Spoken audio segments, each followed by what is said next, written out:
je suis pas le PDG de la DRS, c'est pas vraiment c'est, il faut me dire. Le Je suis mouvement pas le a PDG. commencé, si je veux être exact, il a commencé quand j'avais 5 ans. Il a commencé d'un souvenir profond que j'ai gardé quand j'étais jeune, et que j'étais à l'hôpital, et que ma mère a dû me retirer de l'hôpital après avoir été outrée, avoir été blessée parce que on m'avait battu. Par la suite, toujours à la maison, quand on rappelait ma jeunesse, on rappelait toujours qu'il y a des gosses comme ça qui, dès le point de départ, entrent dans un circuit de violence, dans un circuit d'injustice. Moi, je me rappelle quand j'étais enfant, quand j'étais en Basse-Ville, et puis que mes parents, ils étaient pas toujours à la maison, on était abandonnés. Que si d'autres gens nous voyaient, ils nous lançaient des pierres, ils nous traitaient de vanniers, de moins que rien. Ta famille, elle vaut rien. Voilà, hein, je dirais, c'est comme si les autres, ils avaient peur de nous rencontrer parce qu'on n'est pas comme eux, quoi. Hein, c'est ça aussi, la peur du pauvre. Hein. Ça existe, hein. La peur du pauvre, t'as qu'à aller au Chili ou bien au Mexique, dans ces favelas, hein, je veux dire, t'as une connaissance de ça. Je veux dire que les pauvres doivent se cacher. Parce que les autres, ils ont peur ils ont peur d'eux. Alors, ce qui fait qu'il y a un monstre fossé qui se creuse, et puis si on laisse ce fossé s'agrandir, on risque d'arriver dans l'extrême, quoi. Ben, moi, je me vois, hein, je veux dire, j'ai aussi vécu un peu comme lui. Hein, je veux dire, par exemple, un autre exemple, quand j'étais à l'école, le maître d'école, il a vu que je faisais pas attention à ce que dans l'écriture, dans les calculs, il m'a pas aidé. Tout ce qu'il a fait, il m'a mis au fond de la classe, puis il m'a laissé là. Fais ce que tu veux, de toute façon, t'es bon à rien. Alors j'ai vécu l'école primaire au fond de la classe, quoi. Je pouvais... Alors moi, pour m'occuper, je dessinais. Mais tout seul dans mon coin, un pupitre, il a 2 places normalement. Ben, j'étais assis tout au fond de la classe, seul devant ce pupitre sans avoir un compagnon à côté de moi. J'ai vécu ça. Comme il dit le père Joseph, si on laisse la pauvreté s'installer, on va rentrer dans la violence. Ça c'est évident, quoi. Tu as plusieurs fois maintenant dit, tu as parlé d'abandon. Oui. Et je me rappelle, ça m'avait beaucoup touché quand on était ensemble aux archives, quand on a à Fribourg, où pour la première fois tu as pu regarder en présence avec un historien qui était là, c'était comme si ça lui appartenait. Tu lui disais, monsieur, c'est ma vie, c'est notre vie. Et donc petit à petit, il a compris ça. Et lui, il n'avait que des faits de rapports de police. Et à ce moment-là, ce qui m'a beaucoup touché, tu avais toute une réflexion. Tu disais, c'est inimaginable comment mes parents ont été abandonnés. Ouais. Comment...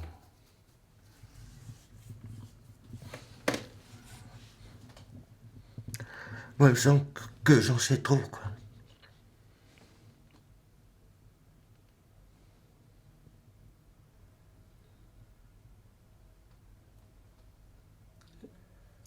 Ouais, lui donner un langage, hein. Il faut lui donner la parole à la souffrance. Hein. Mais des fois, c'est pas évident. La souffrance. C'est une sacrée histoire, ça. Tu veux dire ? Eh ben que tout ce que j'ai vécu, tout mon vécu, je l'oublie pas. Hein, je veux dire, c'est en moi, c'est dans mes pensées, c'est dans mes gestes. C'est pas quelque chose qu'on oublie quand on est pauvre. On n'oublie pas d'être pauvre. Hein, je veux dire, voilà, ça, soi, hein, je veux dire ça. On est sans arrêt en souffrance parce que ça se répercute sur les sentiments, les émotions, sur les pensées, on pense pas la même chose. Je veux dire, on a fait ce chemin, on a creusé sa petite, son petit sentier. Hein. C'est même pas une route, c'est un petit sentier qu'il faut, qui a deux ravins autour. Hein. Je dirais, il faut tenir en équilibre, hein, pas d'un coup verser d'un côté ou de l'autre. Je veux dire, on n'a pas le choix. Il faut suivre ce chemin parce qu'on est dans la souffrance. Il faut tenir en équilibre, quoi. Ouais, ça, quoi. C'est pour ça que je suis parti en nature pour pouvoir trouver la question et la réponse, mais il fallait que je sois en paix avec moi-même, quoi. Et c'est parce que quand on n'est pas en paix avec soi-même, on se refuge dans un coin, puis on rumine. On rumine parce qu'il n'y a pas de réponse. Voilà, on rumine, alors on se dit, mais où je vais, qu'est-ce que je dois faire, comment je dois me comporter. Parce qu'on se sent chaque fois en défaut avec les autres. Hein. Chaque fois on se remet en question parce qu'on a peur de ne pas être accepté. Hein, ça, dans les 18 ans d'alpage que j'étais là-bas, bon, j'étais seul. Mais j'étais avec mes vaches, mes chèvres. Ils m'apportaient l'affection nécessaire. Hein, je veux dire, la nature, c'est une possibilité aussi de se remettre en question parce qu'on est face à soi-même. Hein, je veux dire, quand on est avec la nature, on est face à nous-mêmes. On n'est pas en conflit, hein, il n'y a pas de conflit avec la nature, parce que la nature nous accepte tel qu'on est, quoi. Elle ne vient pas nous dire, ouais, t'as fait ci, c'est ta faute, où tu vas, qu'est-ce que t'as fait. Il y a toujours ce problème, hein, je dirais, avec les gens, d'être accusés de quelque chose, hein, je veux dire, parce qu'on ne croit pas en nous, hein, je dirais, on est des êtres pour bizarre. Qu'est-ce que tu fous là? Tu devrais être en prison, bien en psychiatrie. Hein, il y a toujours ces sortes de réflexes, hein, je dirais. On est catalogué, voilà, c'est ça le problème, quoi. Dis que comment tu te comportes, si tu es alcoolique, si tu es violent, tout ça, c'était pas la priorité du Père Joseph. La priorité du Père Joseph, c'était d'unir toutes ces familles, tous ces enfants dans le respect, qui que ce soit, quoi. Il n'y a pas de aide à toute détresse, c'est ça, hein, ça veut bien dire que tout le monde a le droit d'être reconnu, d'être accepté et d'être aimé, quoi. Le fond de l'histoire, c'est ça. Et ça, je trouve sacré courage, ouais. Ouais. Oui, il faut du courage. Hein. Ouais.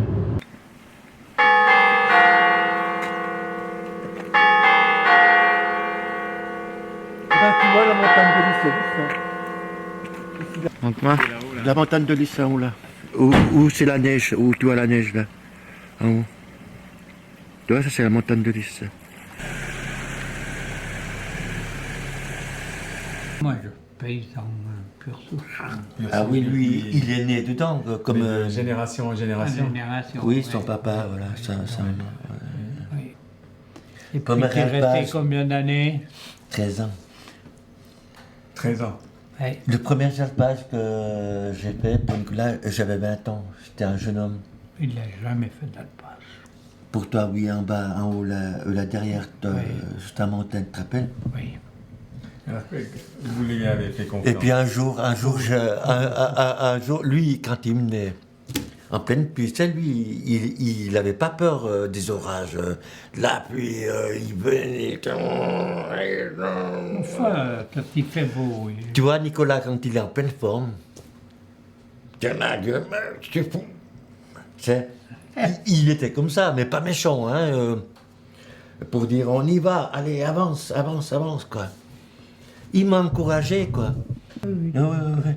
Je disais, quand je les voyais au sommet, puis moi je gueulais, pitié!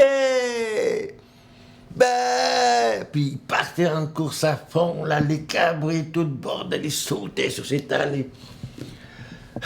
Ouais, c'est ça, quoi. C'est exactement ça, quoi. C'est un bonheur pour moi, hein. Je veux dire, c'est un bonheur de voir ça, quoi. Maintenant, ma foi, c'est le rendement. Puis voilà. Ah oui. Ouais. Donc, ils ont bientôt plus de respect pour les bêtes. Voilà.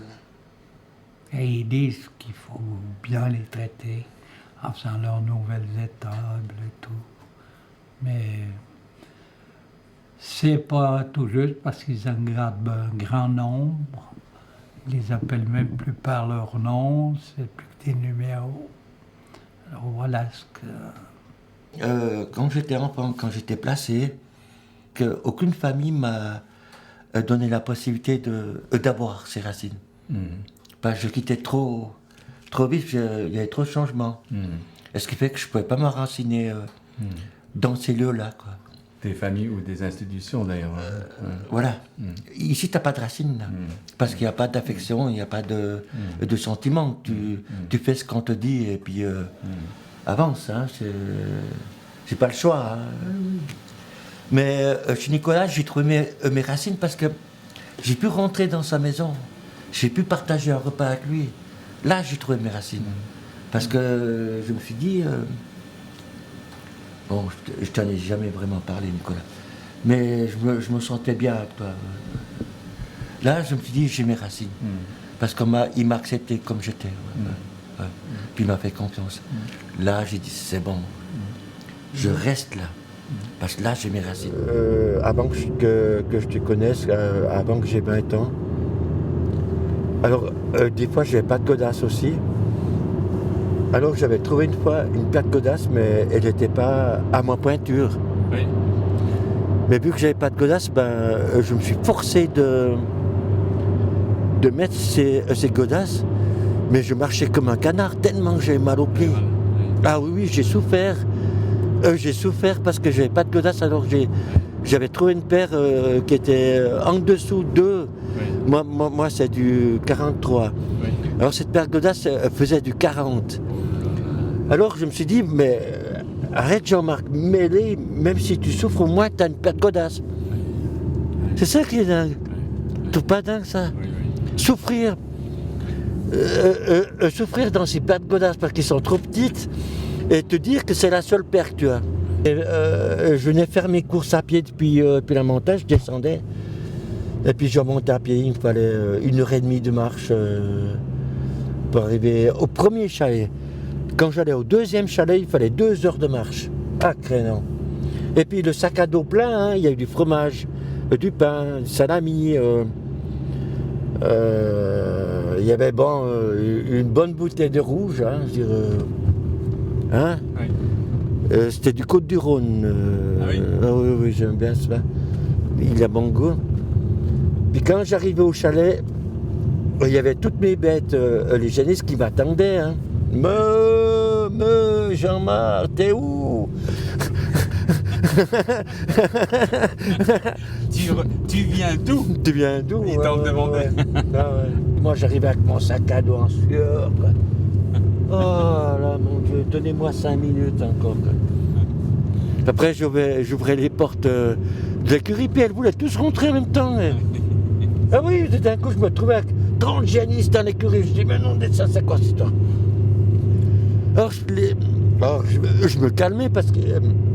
alors, je prenais une par une. Oui. Cool. Oui. Peace love. Oui. Peace love, quoi. Peace love. Puis une par une. Alors, elle se calmait qu'après... Après, je mettais la paille, puis elle ruminait. Puis elles avaient les cloches. Alors, elles faisaient du Mozart, leurs cloches. Ah oui. C'est quand les cloches, quand elles ruminent. Oui. Ça fait le son de cloche, quoi. Oui. Or, j'avais du Mozart dans le chalet, quoi. Oui, mais citoyen, qu'est-ce que ça veut dire, citoyen Eugène? C'est qu'il va voter. Non. Ah si, un bon citoyen, il va voter, Eugène. Moi, j'ai jamais voté de ma vie, Eugène. Ah oui. Non, jamais j'ai voulu m'occuper de politique. Mais la seule chose que j'ai voulu m'occuper, Eugène, c'est des êtres humains. Oui. Parce que je les aime. Oui. J'ai beaucoup d'amour pour eux, quoi. Tu comprends? Ça, c'était ma foi. L'être humain. L'être humain, quoi. Voilà. Et ils ont tout changé, quoi. C'est plus la même chose. Alors tu dormais où? En haut, là. Ici. En haut, ici.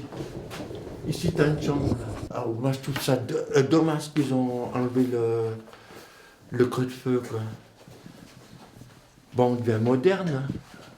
Je me rappelle toujours quand on était venu, on est resté toute la journée avec toi. Et le soir, bon, il y avait le feu là. Oui, oui. Et toi, tu étais accroupi à côté du feu.